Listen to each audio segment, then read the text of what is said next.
Satya's garden to ప్లేట్కి స్వాగతం. శ్రావణ శుక్రవారం వస్తుంది కదా, రేపు పండగ కోసం అరటి చెట్లు తీసుకుందామని వచ్చా ఫామ్కి. అయితే అరటి చెట్టుని కట్ చేసి తీసుకెళ్తాము. ఒక 4 అన్నమాట. వీక్లీ వన్స్ ఎట్లా లేదైనా అరిటాకులో భోజనం చేసేవారు మా చిన్నతనంలో అమ్మమ్మ వాళ్ళు. అయితే మనం అట్లీస్ట్ ఫెస్టివల్ అప్పుడైనా అరిటాకులో భోజనం చేయాలి కాబట్టి భోజనం కోసం మంచి అరిటాకులు తీసుకుందాం.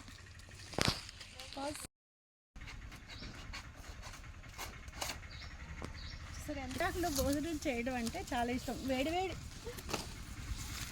చూసారా, అరిటాకు కట్ చేశాను, దాని నుండి ఒకలాంటి లిక్విడ్ వస్తుంది. మన బట్టల మీద పడిందా కథం అంటే ఇంకా అది జీవితంలో వదిలిపెట్టదు, అది బట్టల నుండి పాడైపోతుంది.